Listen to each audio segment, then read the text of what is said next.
irmãos, a paz do Senhor. Estamos de volta para mais um subsídio da Escola Bíblica Dominical.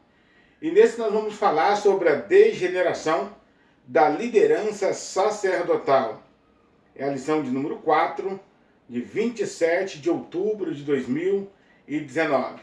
Uma lição maravilhosíssima. Nesse trimestre, como você já sabe, nós estamos estudando sobre governo divino em mãos humanas. Uma leitura dos livros de 1º e 2º Samuel, a liderança do povo de Deus nesses dois livros. Hoje nós vamos falar um pouquinho mais específico sobre Eli e a sua família, a sua casa, os seus filhos, Ofni e Finéias, que eram responsáveis pelo sacerdócio nesse período da história.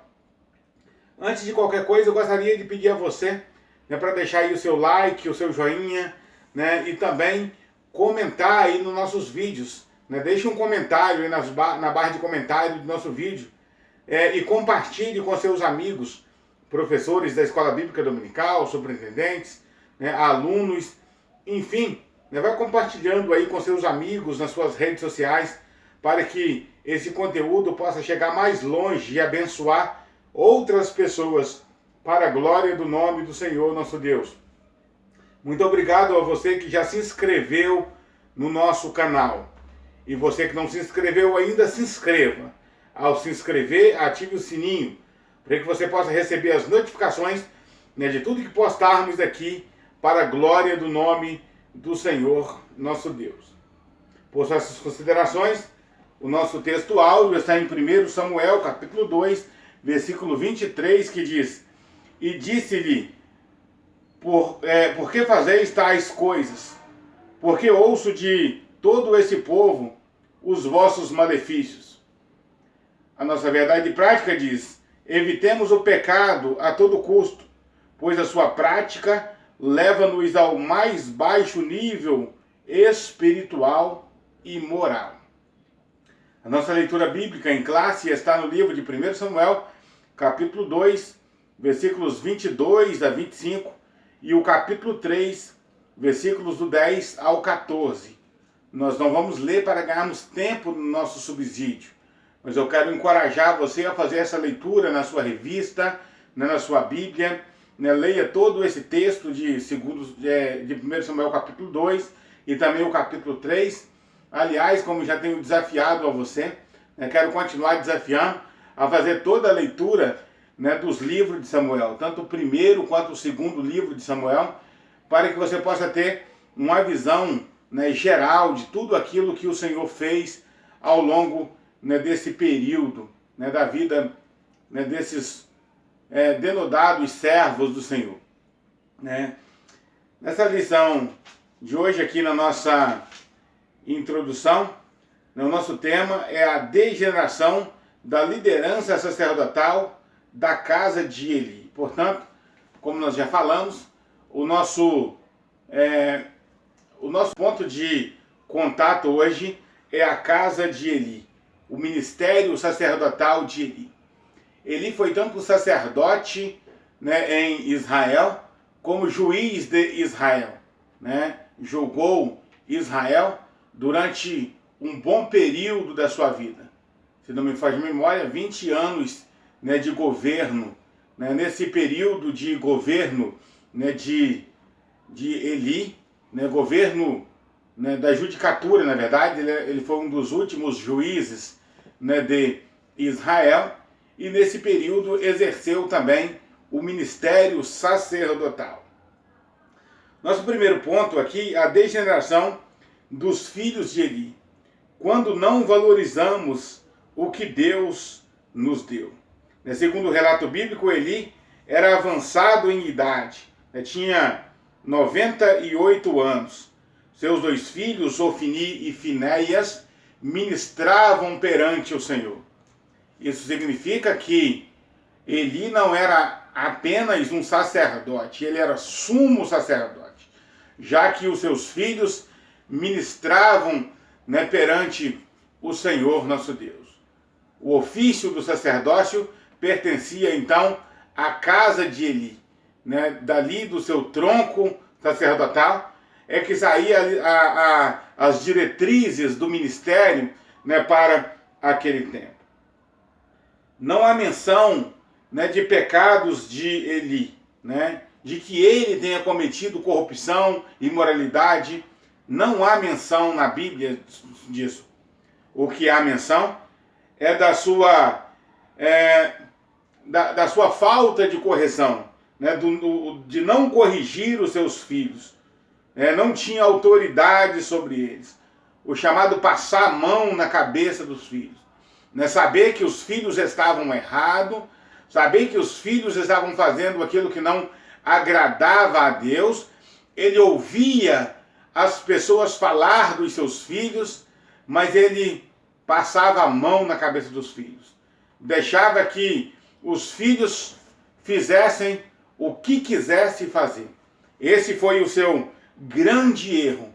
E o que lhe custou o seu ministério, o que lhe custou a própria vida, o desgosto de ver a arca do Senhor sendo tomada, o desgosto de ver a sua nora dando luz a um filho, né, de forma totalmente apressada, né, totalmente fora, né, de uma situação normal, né, para uma grávida.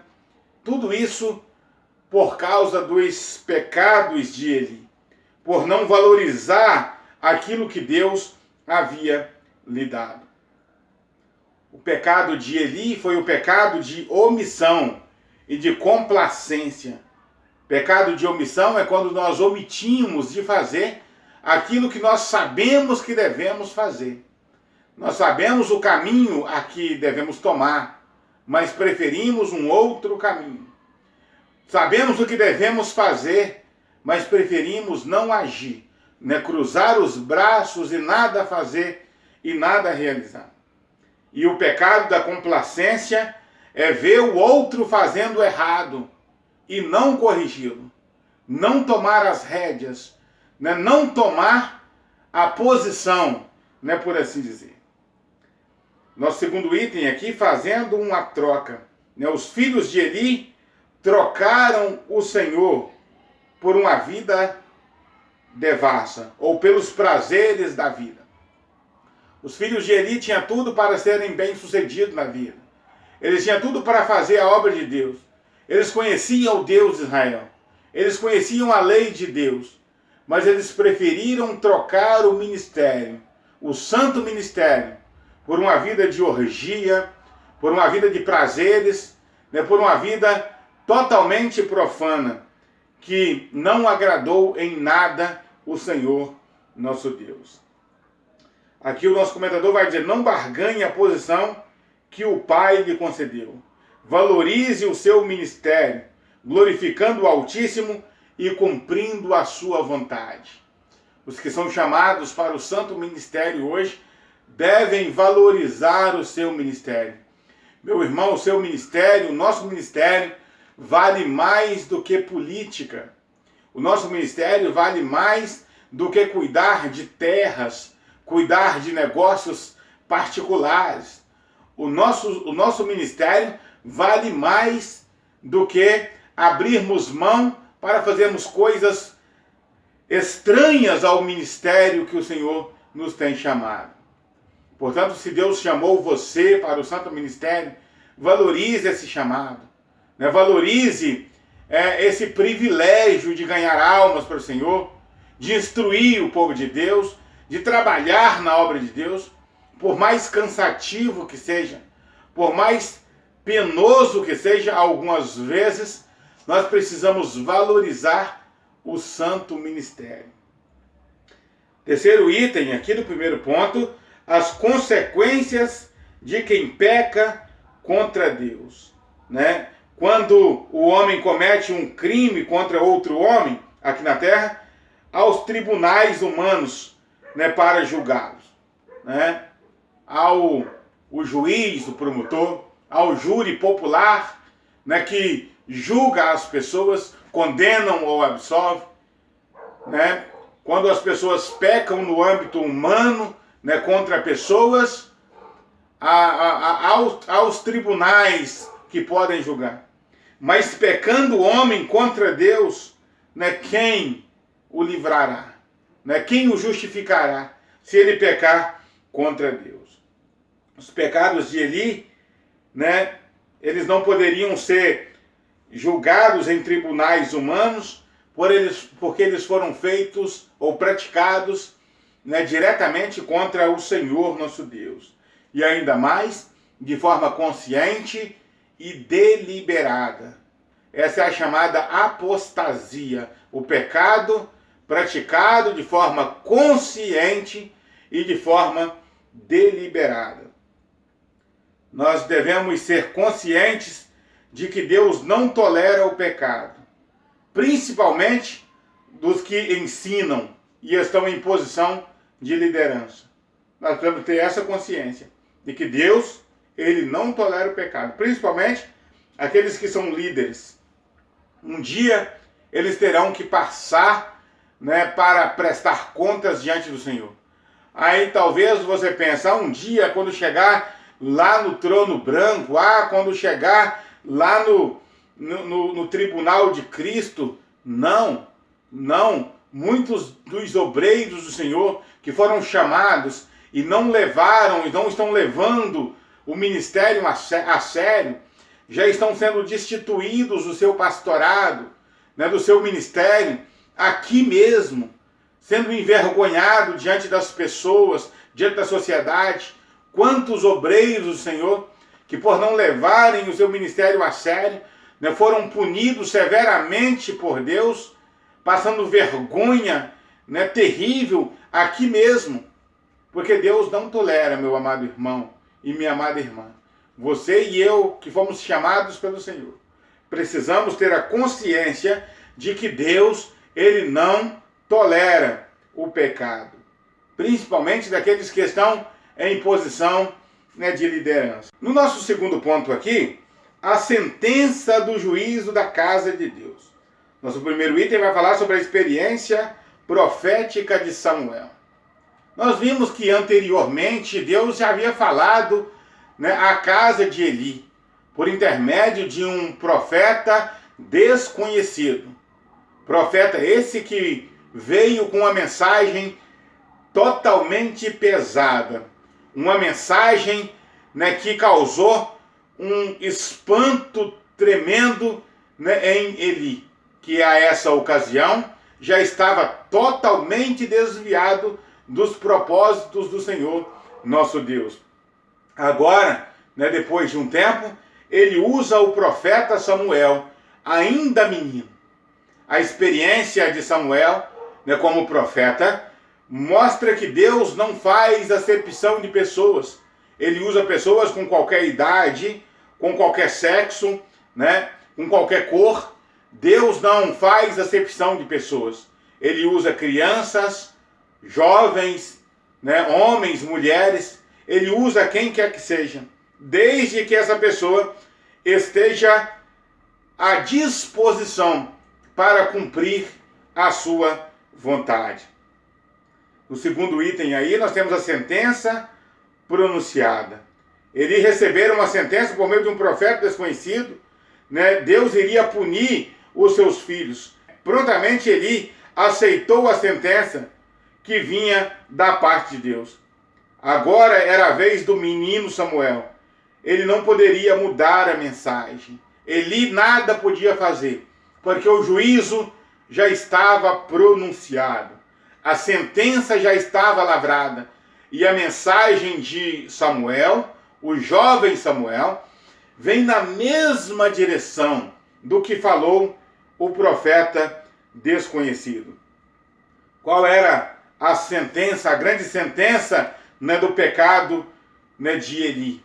Os filisteus invadiram o acampamento de Israel e levaram a arca do Senhor. A arca do Senhor, a qual se refere o texto, é a arca da aliança, o móvel mais precioso que havia no tabernáculo, né, na casa de Deus.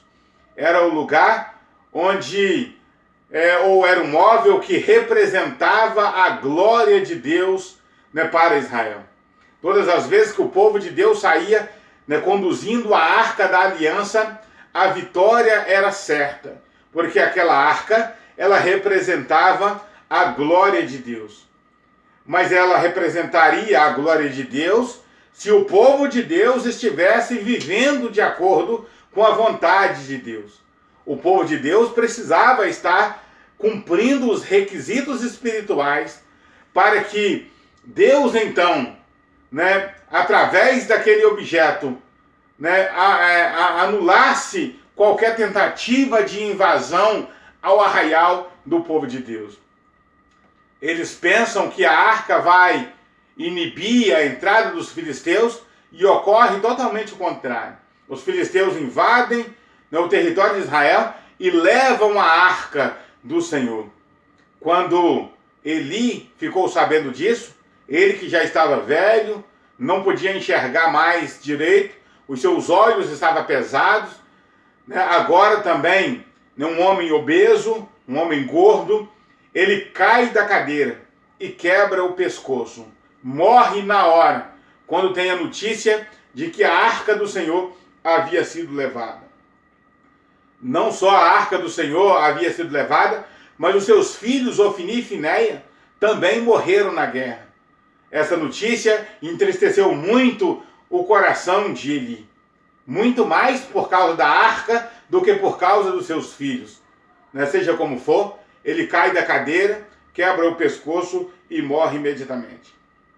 A sua nora, né, que estava próximo a dar à luz, ela entra numa situação, né, de trabalho de parto, e logo que ela dá à luz ao filho, né, que ela chama de Icabô, ou Icabode, que significa foi-se a glória de Israel, acaba-se de dar à luz ao filho e ela também morre no mesmo momento.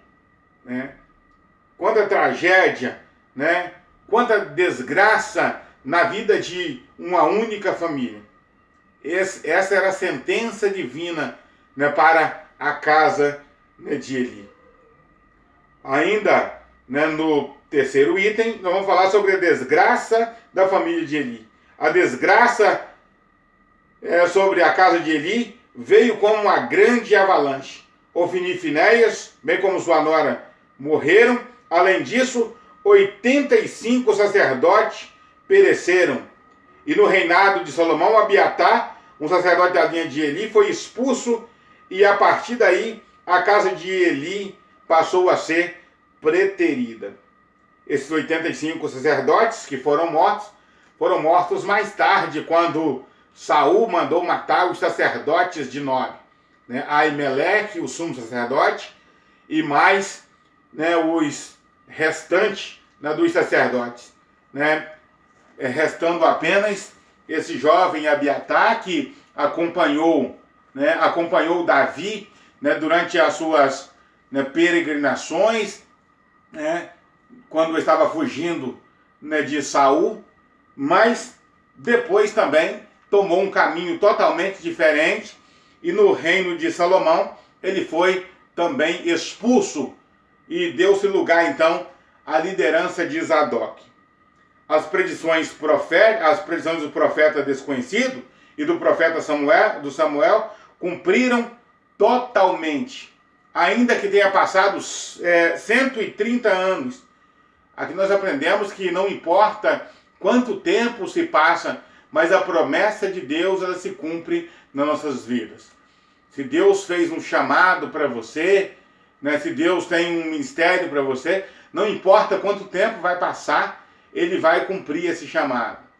Mas se Deus também ministrar uma palavra de juízo na sua vida, não importa quanto tempo passa, Ele vai cumprir esse pronunciamento de juízo. Portanto, é melhor obedecermos à voz de Deus. É melhor andarmos no caminho do Senhor. Porque Deus, Ele cumpre com aquilo que Ele fala. Seja para o nosso bem, seja para a nossa ruína, Ele cumpre com aquilo que Ele fala. O nosso terceiro e último ponto, as consequências do pecado, né? O preço do pecado. O pecado tem um preço muito grande.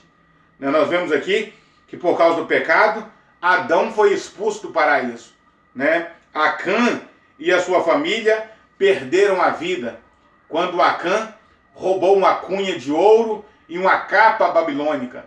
Perderam a vida, ele e a sua família. Dos mesmos moldes que Adão foi expulso do paraíso, Acã e a sua família, né, se deram de mal.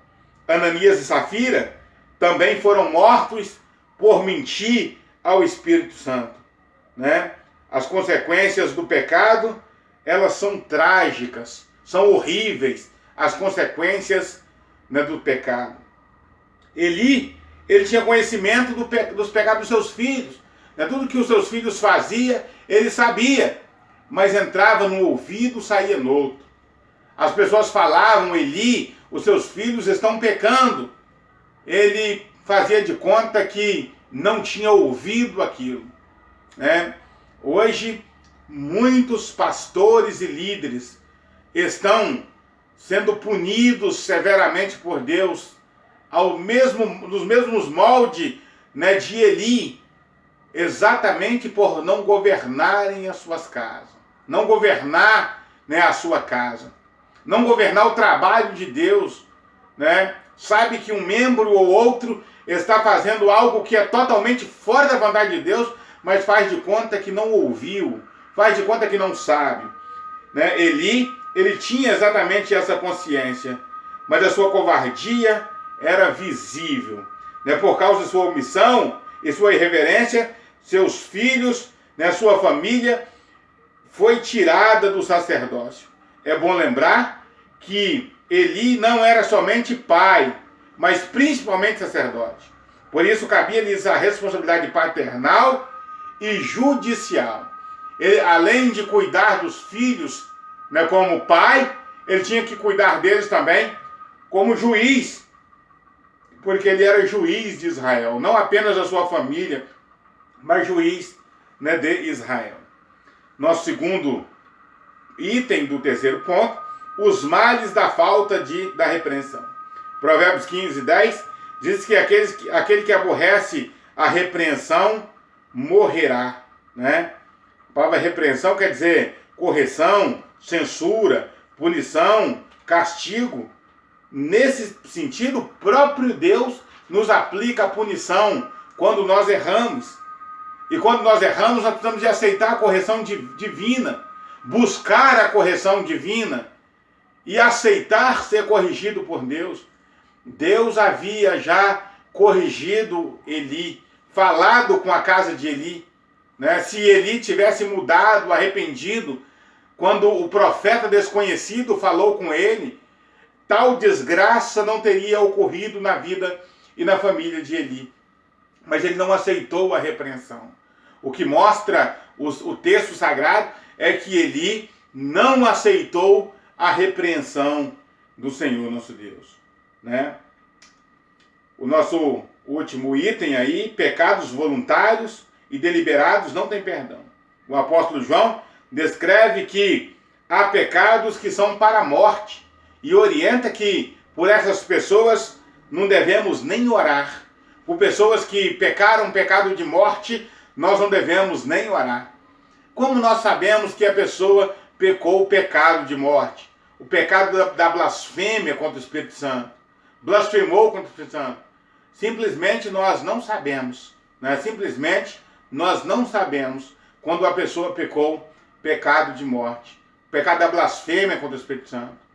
Mas o Espírito Santo, ele nos orienta. O Espírito Santo nos fala. Ele nos mostra, né, quando uma pessoa não pode mais receber oração. Porque já brincou tanto com Deus. Já fez tanto que era mal aos olhos do Senhor. Que agora o que lhe resta é a punição divina. O pecado, né, voluntário é um pecado que não tem perdão. Nesse caso, é impossível que a pessoa se renove para o arrependimento. Nós encontramos isso lá em Hebreus, no capítulo 4, né, nós vemos sobre a apostasia, né, ligado à blasfêmia contra o Espírito Santo. No capítulo 6, né, de Hebreus também, né, a queda dos iluminados, onde fala que é impossível, né, que alguém que for iluminado, né, seja iluminado novamente, alguém que recebeu o dom do Espírito Santo, seja renovado, né, para o arrependimento. É impossível. A pessoa está embrutecida, a sua cabeça totalmente voltada para o errado, e ela não aceita ser corrigida. Ela não aceita a correção. Ela acha que tudo que se fala, né, é brincadeira, né? E ela zomba do sacrifício de Cristo. Que Deus nos ajude para que, como ministros de Deus, servos e servas do Senhor, não venhamos zombar do sacrifício de Jesus, da liderança, né, que o Senhor nos confiou, do ministério que Deus nos confiou. Porque se pecarmos voluntariamente, né, diz o escritor aos Hebreus, no capítulo 10, versículo 26, que não resta mais sacrifício, não tem mais o que fazer. Já conhecendo a palavra, já sabendo o que deve ser feito, a única coisa que precisamos fazer é praticar a vontade de Deus. Que Deus abençoe você, que Deus abençoe o seu ministério, a sua casa, para que sejamos como Samuel e jamais como Eli. Que sejamos pessoas que sirvam ao Senhor como Samuel serviu e jamais como Eli serviu ao Senhor. Que Deus abençoe. Até o próximo vídeo, em nome de Jesus. Amém.